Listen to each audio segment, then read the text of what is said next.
Hello and welcome to another episode of MotoGP podcast, Last on the Brakes. That countdown finish caught me a little bit by surprise, that final panic. Hello everyone, thank you very much for joining us. I'm Fran Wild, and as ever, joining me is Elliot York to talk about, this week, something quite exciting, a huge new announcement for the sport. But first, Elliot, how are you? Yeah, all good, thank you, Fran. Yeah, happy to be back on. It was, a bit of a busy weekend in Austria, weren't it? A lot happened. Some massive news for the sport, as we're obviously going to come to very, very shortly. But yeah, all good. Looking forward to obviously a nice weekend off, and then we go again in Misano. But yeah, plenty to get our teeth stuck into from last weekend. There is. I think your iconic WhatsApp when we were talking about some topics for later in the show was Fabio God, and it said it all. So yes, we Yeah. will come to Fabio's godlike ride. But without further ado, let's introduce our guest then. It is Chief Sporting Officer of Dorna, the commercial rights holder of MotoGP, Carlos Ezpeleta, who knows all about the new format next year, and we thought it'd be a good opportunity to let fans know what's going to come their way. Hello, Carlos. Good. I was going to say good morning, already failed. Good afternoon. How's it going? All good? Well, good to be here. I listen to you guys quite often, so never had the pleasure. So thank you for the invite. Wow. Okay. So now, from now on, we'll have ultimate pressure recording every other episode. Perfect. But okay. Well, glad you're a listener and now you're a guest. So obviously, we had some cool news on Friday that the Gas brand will be joining the grid from next year. And then we had another huge bit of news on Saturday that we're going to have sprint races from next year. Where do you want to start? Do you want to just go for what's it going to look like? What is it? When is it? And let fans know what they've got to look forward to from 2023. Well, in order of your comment, I'd like to start by welcoming Gas to the championship for sure. That's the first thing we have to do. No, it's definitely been a huge weekend for the championship. The summer break has not been much of a break this year because it's been pretty intense getting everything ratified for the changes. But we're hugely happy. We're very happy that everybody in the championship, all our partners, understand what the business is and what the championship is and our targets, the same way as they did during the pandemic, and now with this new proposal to enhance the show. So we're very happy. First off with FIM, which is our major partner in the championship, and then factories and teams and riders alike. Well, I guess everybody that's listening knows it all. From next year, we'll be introducing sprint races every Saturday afternoon at 3:00. The races will be half the race distance of the Sunday race, and we'll give half the points, which is 12 for the winner, 9 for second place, and then so on till ninth position. And the races will not give the grid for the Sunday race. So, anyways, big introduction for the championship. Super happy, and I guess you guys have a lot of questions.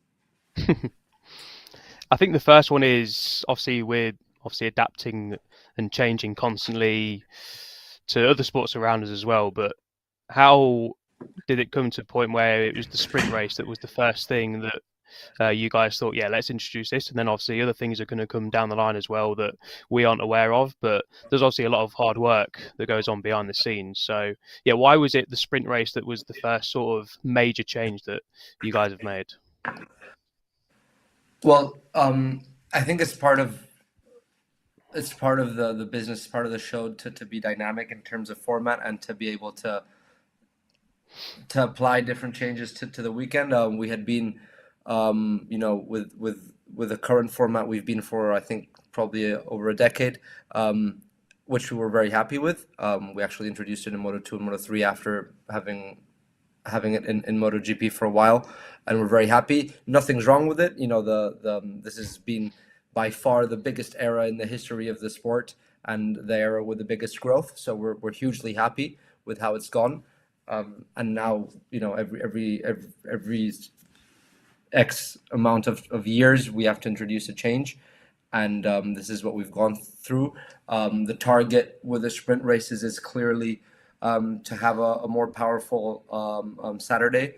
As most of the fans have seen, Sundays seem to be pretty much sold out, or have been during the past years, in most circuits, and this way we create more attention for the Saturday, both for the fans at the circuit and the fans at home. I think it's something that a sprint race is something that all the fans, look forward to. Every time there's been a red flag and we've had to restart the race for 10 laps or 12 laps or 15, whatever it is, you hear all the commentators on TV, on the broadcast saying, "Wow, everybody watch! Everybody tune in. There's going to be a short format race." So it's we think that there's everything. It's all positives for the new format, and like you said, it's part of a bigger change to the championship, to the philosophy of how we want to bring the riders closer to the fans, which we're working on and we'll hopefully be announcing soon. But yeah, the sprint race is, let's say, the biggest part of it. That's interesting you say that, actually, because on TV it is always like everyone's like, oh, this is going to be even better almost when you have like those 8 laps. Like the most famous one recently, I guess, is the Oliveira last corner glory in Austria a couple of years ago. But a sprint race is something different. And like you said, it's also then if we could go through a little bit what the weekend will look like then. So it'll be 2 practice sessions on Friday, and they'll now set the entrance to Q1 and Q2. And then there'll be a free session, free, that doesn't count towards combined times on Saturday before the normal Q1, Q2 qualifying, which doesn't change. And then the sprint race, right? So you must be really happy looking at that and just kind of thinking of how each day has its own story now and each day has its own importance in the weekend. Yes, I think that's really what... That's really what we're going for. It's hard to get these things right, and we won't know till it happens. Of course, there would be reasons to maybe do things in a different way, but I think that we have now the right amount of entertainment on each day, and it gradually builds on to the master race on Sunday, which is the most important part of the weekend. So as you're saying, Friday will continue to be 2 practice sessions. We will probably take advantage of the new format and now call them practices instead of free practices, because they are not entirely free. As you know, they give the combined results for the riders to go to Q1 or Q2. These sessions will probably be longer because the teams, the riders, are losing 1 session for the sprint race. But this is actually open. The manufacturers are now, calculating in terms of kilometers, in terms of mileage, how much the engines and the bikes and the riders have to do to make sure that we don't create any inflation in prices. But we would see beneficial to extend a bit the MotoGP class sessions on Friday. This would give us time to really center ourselves to give the amount, TV time to all teams, because we have next year we will have 11 teams in the MotoGP class, and it's really difficult, in 45 minutes to really center, as part of our speech, as part of our narrative as a championship, to give time to each one of those teams. So with the sessions are more extended, that will give us more time. The reality is that 1 hour, for example, if we go from 45 minutes to 1 hour, it doesn't really mean that the bikes are going to be on track for 15 minutes. It probably means that the teams have, a larger 40 minutes or 45 minutes to work on their, race simulation. So to work on pace, to work on setup, and those final 15 minutes of each session will probably be, that time attack phase where each rider tries to set their time, their best lap time to go into Saturday. So that will give us at the end of Friday, it will give us, the fans, a very, let's say, precise knowledge or information on who has good race pace, who has a good lap time for the qualifying, but especially who has gotten into Q2 directly or not. So we already have, the headlines for the media, for the fans on Friday afternoon. Going into Saturday, the riders will have one completely free practice as now is FP4, and then the qualifying, which will determine the grid for both Saturday and Sunday. So the qualifying becomes also very important now. So we're hugely happy on that also, and we probably have a bigger gap at noon, midday, where we will try to make the riders become closer to the fans, closer to broadcasters, so our heroes are more accessible, and then the sprint race in the afternoon. So I think it's a huge improvement on Friday and an even bigger one on Saturday. I think so. I It think does sound selfishly as well for us lot, like from just always writing, will it rain in FP3? Tune in to find out is essentially the end of Friday. So it's very exciting today that we'll have qualifying kind of fixed already. But yeah, I think it's been interesting, the sort of reactions to it. But the grid, I think, was a big question that everyone had before we had the official confirmation on Saturday. Why does the sprint race result not set the race result, and where does that kind of feeling come from of why you didn't go the same way? Because obviously Superbike it does partly, Formula One it does as well, but what's the thinking for MotoGP to just have the sprint race as its own kind of thing? So yes, the format that we presented for MotoGP is not like the one for Superbike, and it's neither like the one from Formula One. I think first off, in Dorna's opinion, it's hugely important to have the same race format at all events. I think that's part of our personality, and it creates for easier understanding of the fans, meaning that there's, I think one of the biggest benefits of motorsport championships is that all events are the same. We don't have the sort of problems that other sports have, like tennis or golf or whatever. So they're all the same. They all give the same number of points, and I think that's also fairer in terms of the technical advantages of each manufacturer, because I'm sure that all the fans understand that different bikes perform better at different circuits. So then choosing which races would have sprint races would, probably not mean and would suppose a bias to the championship. So that's not something that we wanted to have. So that's why, one, all the events are the same. And then secondly, in our opinion, the sprint race has to be, it's not a race as the race on Sunday. It's clearly less important. But it's a race on its own where the riders are free, to risk or not, but without damaging their grid position for the Sunday race. I think as we've been able to see in other sports, maybe when the sprint race gives your position for the Sunday grid, riders are a bit more cautious, and they don't risk. So that's what we want to see. We want to see the top riders in the championship make a gamble on the Saturday at the sprint race. I like the idea of it not counting towards, like you said. I think it's good to distinguish qualifying, then the race, and then have sort of the traditional qualifying for the main race. So I'm a big fan of that personally. We've had a question on, I think it was YouTube or Twitch, can't remember which one, from Craig A44. It says the sprint seemed like a really good idea to bring more people or to get more people to tune in on Saturday, which is obviously the main target. Are there any other ideas to come, he asks, or will you see how the sprint race is received by everyone first? Well, thank you for the support.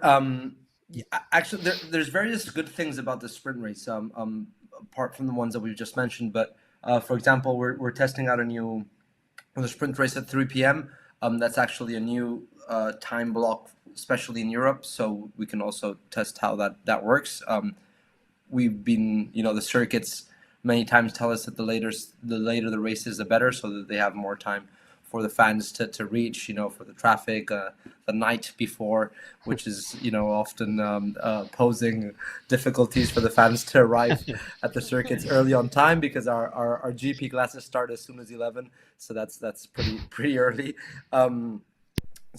Anyways, Saturday will now have a lot of entertainment. It also gives the fans two races, but it also gives all the teams two races, two grids for their guests. So now the teams and their guests, their sponsors, which is a huge business for them, they have an action-packed weekend with a very strong Friday, a hugely strong Saturday, and the Sunday, which is as strong as before. So we're very happy with that. And as soon as we're able to shape up, let's say, the minute by minute of each of the whole time schedule, I'm sure the fans will enjoy and we'll be able to attract new ones to the events, because there's a lot of it based on having the riders closer, the heroes closer to their fans, whether it's Sunday morning, Saturday afternoon, and all this. So it's on the works, and I'm hoping we can say more information soon. Cool. It sounds exciting, certainly. So, assuming it does work, of course, part of the, not only to give the fans a bit of show, but also it gives everyone more exposure. Like you said, it frees up rider time for other events, hopefully for everyone to be able to work together to raise the profile of the sport even further. Like you said, the last, 10 years doesn't, maybe a little bit more, 10, 15 years, we've seen it grow incredibly with the competition between independent teams being able to race and beat factories, probably sometimes too often for their liking.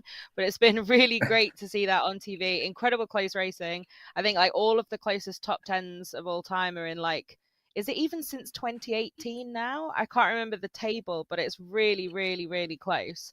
But do you think, is that also a really big focus for you? Because obviously we do have the independent teams. They're a huge part of the sport. And it should help to keep that parity even more, shouldn't it, in terms of the coverage that they're able to get? Because they're not selling their own motorcycle. That's not part of why they're in the sport necessarily. But do you think that will really help as well to keep those guys in this fight and give them the coverage they deserve? Yes, I think that the independent teams have been one of the biggest supporters of this change. So I'm sure that they're very much looking forward to the start of the new season. And yes, that's one of the biggest targets that Dorna has had for the past decade to make it even closer. And definitely, the championship is looking really tight now. We have riders, complaining about finishing 11th or 12th, but just 3 or 4 seconds off the lead. So, it's gotten hugely competitive. We're very happy with the results of the technical regulations. We're definitely working on, improving even further than that for the future. And the independent teams, understand that the show is the biggest part, the entertainment is the biggest part of MotoGP. So, they're definitely big supporters. That's what it's all about, isn't it? The show. I was looking at the rider and manager interviews we obviously did over the weekend in Austria, and I picked up on something Francesco Guidotti said, and he said the reason we're here is because with racing, obviously Friday and Saturday you prepare for the race, obviously qualifying, you set the grid, and then Sunday is what it's all about. There wouldn't be as many people watching if it was just Friday free practice and Saturday. So the whole thing of just more races is hugely positive in so many aspects. Well, yeah, governing the sport is a big balance of everything. I'm sure that the engineers in each team and each manufacturer are not very happy about these changes. It puts a high pressure for them on Friday, and even bigger risk on Saturday, with limited time to prepare for the race, limited data. It's something that looking at other sports which have a completely free Friday. I've always been very proud that MotoGP already starts, on the gas as soon as Friday, and now even further. So it's always a balance. That's why we've presented the manufacturers with an idea to extend the practice sessions on Friday. It'll be up to them to see if they need this extra time on track to prepare or not. But like I said, it's always a balance in terms of the show and how much the teams need to prepare for the race, and the technical development of the bikes, etc. Cool. Yeah. And obviously another big thing that's been talked about is in the reactions, like you said, Elliot, like, oh, there's more racing. We've got a few riders who are immediately like, yes, absolutely. I think Jack Miller was the most vocal, who kind of did a little speech on Friday or Saturday in his media debrief, just about how much he was looking forward to it. I think one of the best tweets I saw was from Loris Baz, just being like, in Superbike, we have 3 races and we all want 4. So it didn't really understand some of the negatives about adding another race. But how does the process work in terms of getting this kind of, I don't want to say approved, but making this a reality? You say you talk to manufacturers, teams, obviously then the teams talk to the riders as well. But riders is always a little bit difficult as well. If you start a process last year, then would you have Lecuona and Danilo Petrucci involved? And then if you're starting a process now, would you have Dovi's opinion on the board? And then next year, Dovi's not here in the sport anymore. But how does it work? Like, how do you start this? Where does the idea come from? And who do you go to first to make it a reality? And then we'll let you go. No worries. No, so first off, I think, huge respect to the riders. They are our heroes, our athletes, the ones that put, their body on the line. So that's our priority. I think that as Dorna, as MotoGP, it's clear that the riders are very vocal in our championship. They have a huge voice, and we like it that it's like that. We started the safety commission, over 20 years ago, and we're very happy of how the conversation, how the support, and how the collaboration is with the riders. There's definitely differences in terms of the bike performance and how physical it is and how competitive it is in MotoGP and Superbike. That is, that is true. It is also true that Superbike riders are doing 2 full races plus a Superpole race. So yeah, basically all opinions are respected. In terms of getting something like this approved, well, as I'm sure everybody understands, it's a tough process, I would say, although our partners have made it not tough. We definitely speak to the FIM first and the manufacturers, and the teams. So this all then goes to the Grand Prix Commission. In the Grand Prix Commission, it sits Dorna, which chairs the GPC, and then FIM, IRTA, and MSMA, with a representative and a vote for each one of those bodies. That means that before we have a GPC meeting, this clearly has to go to the factories for the MSMA to have a vote, the teams for IRTA to have a vote, and the FIM. So that was what was done. Some manufacturers, some teams consulted with the riders, some didn't. But we, as Dorna, we had, it was clear to us that at the first safety commission that we were able to do it, we would explain it to the riders. Some have been more supportive, let's say, or some have seen the benefit sooner than others. I'm sure that during the next weeks, once we explain everything that the new proposal brings and everything that it entails to increase the exposure of the sport, I think that they'll all understand. But for us, it's really important that the riders are all in for the new format, because they're the ones that are going to make it a success. We understand that for sure. Having a sprint race, on Saturday afternoon, is a bigger risk than it would be to have a free practice session as we do now. But we understand the positives and the negatives, and we think that overall it's a big benefit for the sport. And we will work for sure with the riders to have their input in terms of things that we could change, to compensate, maybe to make it less of a load physically during the whole weekend. So overall, happy with the change. I think it's been really a record time to get this approved and released to the fans, and I'm sure that this will help the championship, but also the exposure, and to create connection for new fans, the new generation of fans, which will definitely like the action that the sprint race brings, and the new opportunities to meet with the riders. So very happy. Well, yeah, it's definitely very exciting. I think from me and Elliot, personal non-company opinions, both big fans of it and looking forward to it a lot. But thank you so much for joining us, Carlos. We'll let you go now. And yeah, I think we got a couple of questions from fans in there. So if anyone wants to know anything else, always feel free to tweet and ask MotoGP. You know, one of us will see it, or the official account will have the info for you. But thanks very much, Carlos. We'll let you go. And yeah, see you in Misano and look forward to sprints from 2023. Thank you, guys. See you soon. Cheers, Carlos. Thank you. Well, just trying to open the notes now without the Carlos part of what we're going to talk about. We're going to go straight into I keep saying Misano now because it's the next one, so it's like at the forefront of my brain. Obviously, we're not in fact in Misano. We're in the Red Bull Ring. No, we're definitely not.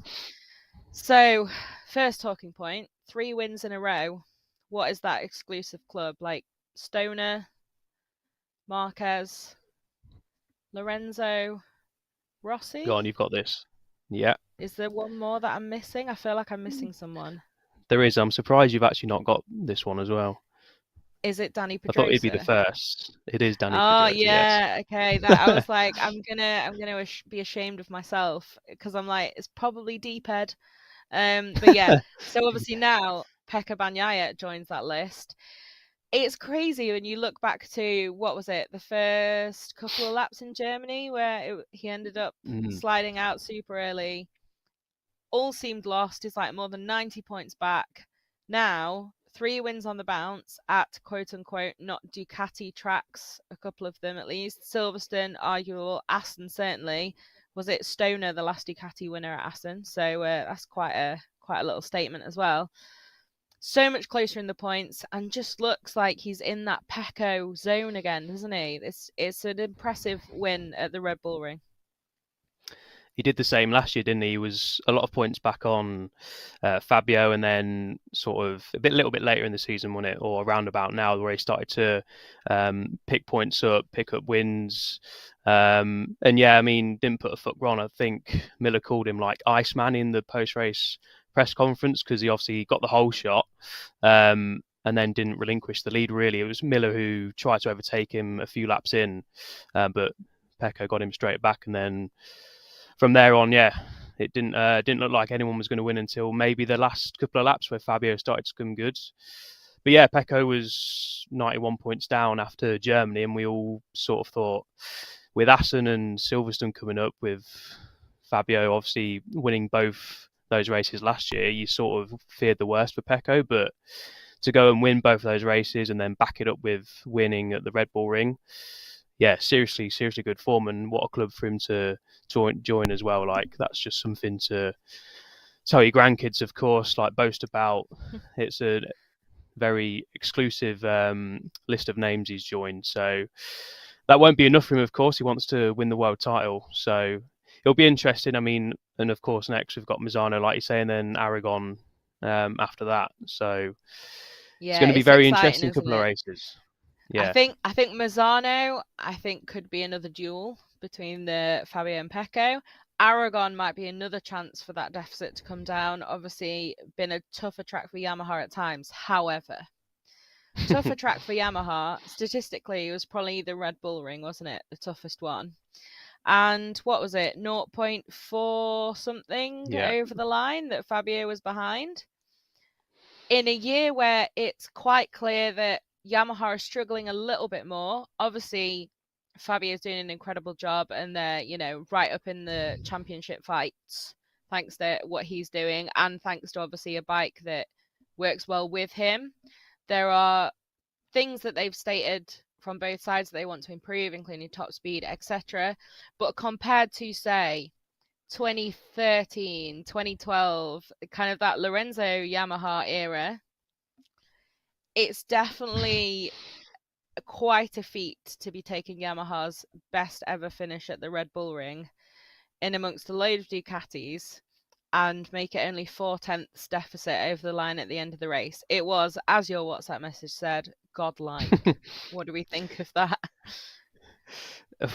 Yeah, I mean, I think we said it on the last episode. We've run out of superlative to describe Fabio's form this year, because he is riding just out of his skin, and that overtaking move on Miller was probably overtake of the season so far, and it could prove immensely important come the end of the year, couldn't it?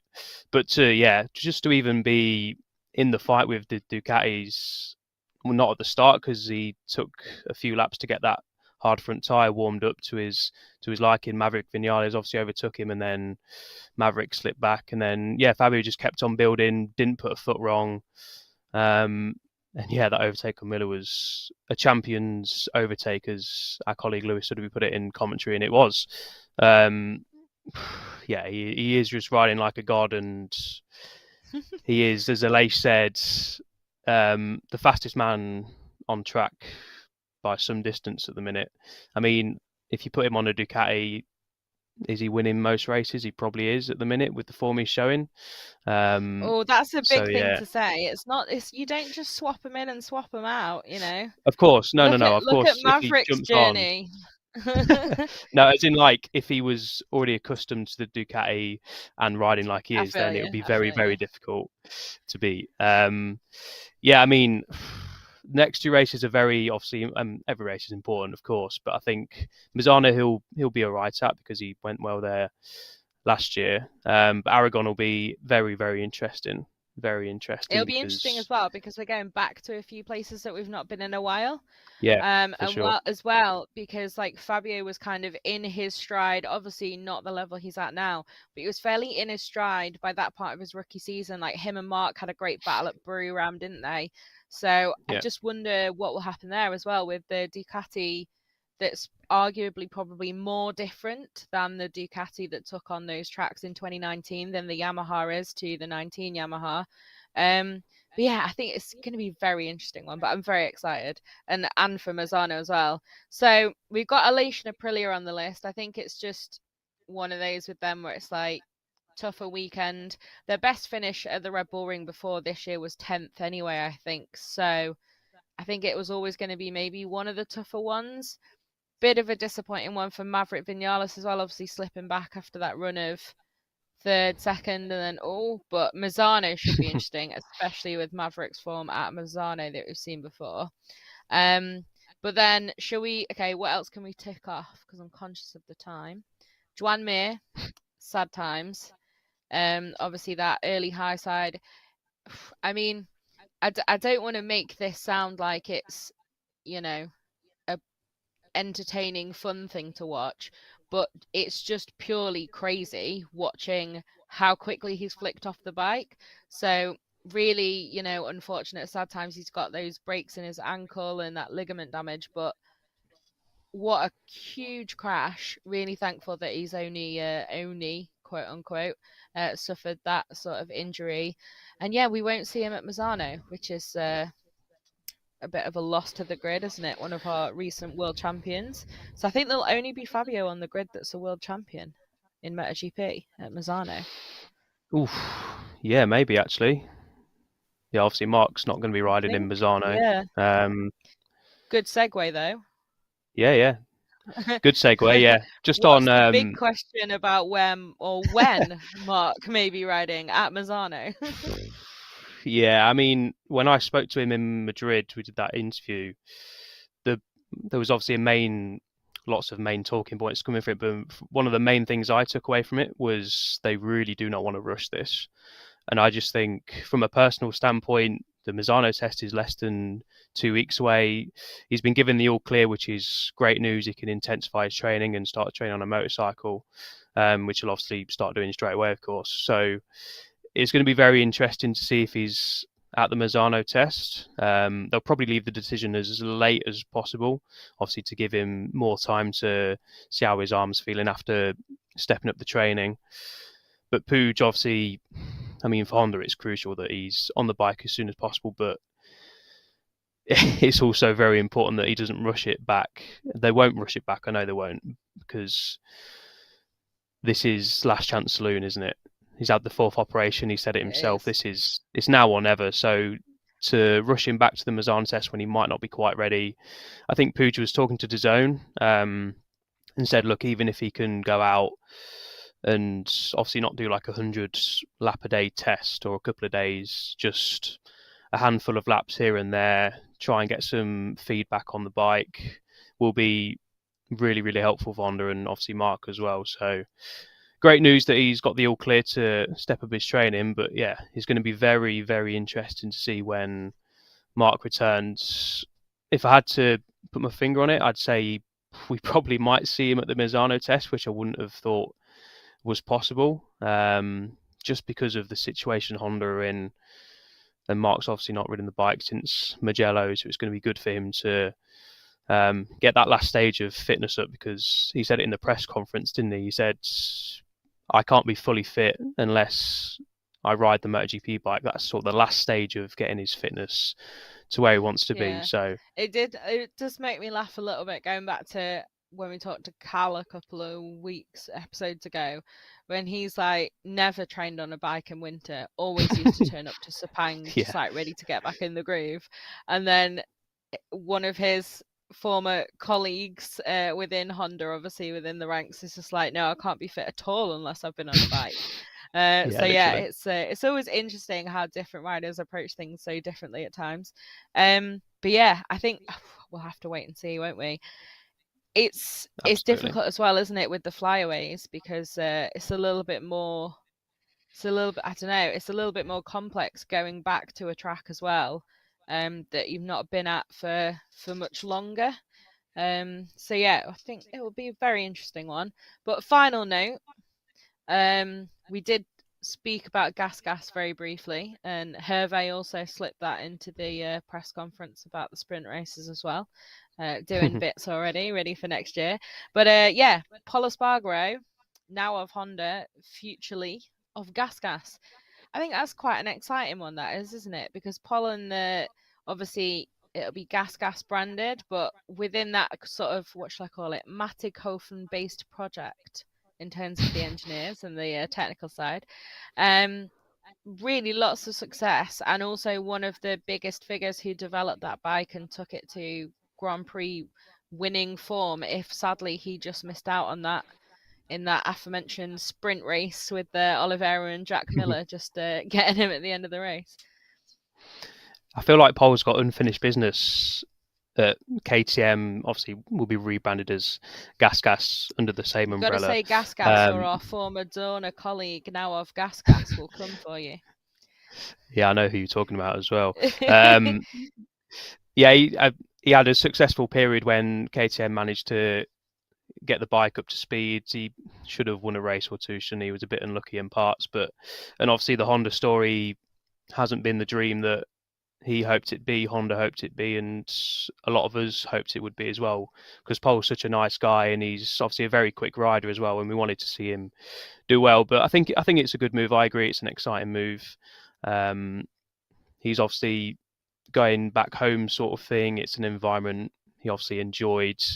Very happy to be going back there, and hopefully KTM and Gas can get the bike just to bridge that extra 2-3 tenths that they need, especially on a Saturday. Sunday they seem to be all right, but that qualifying pace is where they're struggling a little bit. But the interesting thing out of the press conference was Pit Byra saying that they've pretty much offered Miguel some updated terms and conditions, because Jack Miller's coming in to replace Miguel at the factory team, which sort of pointed Miguel out of the door. KTM said they'd offered him what was the Tech 3 seat, now the Gas seat.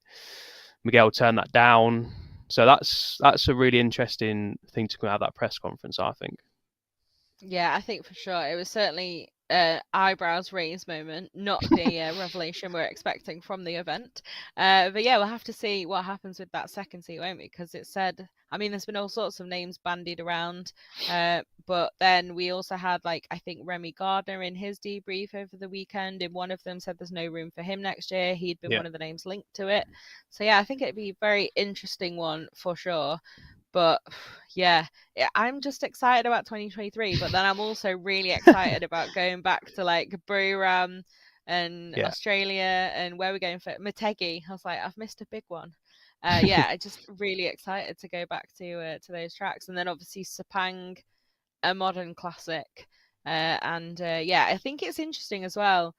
Now that we'll get to hopefully go back to Sepang for pre-season testing. I said hopefully because I've learned to live in doubt since COVID. Just live in fear with everything. So yeah, obviously pre-season testing back at Sepang, that should be a good start to the season as well. But so should we leave it there? I think we've covered most things, haven't we? And Yeah, thank you can very do. much to our guest Carlos earlier on. I hope that cleared up a few doubts if any of you had them about sprint races, and about how the collaboration works and sort of the voting almost. I mean, voting makes it sound like they do ballots. I don't think they do ballots, but obviously how all these Definitely big not. decisions are sort of discussed and taken. So yeah, thanks very much for joining us, and hopefully we will see you again for the Mazzano episode, which I think will probably be another bit of a tech one, given that Yeah, we have the think so. test. So yeah, I was genuinely going to say toodaloo, but ciao for now, everybody. Thanks for joining us. See you again soon. See you later.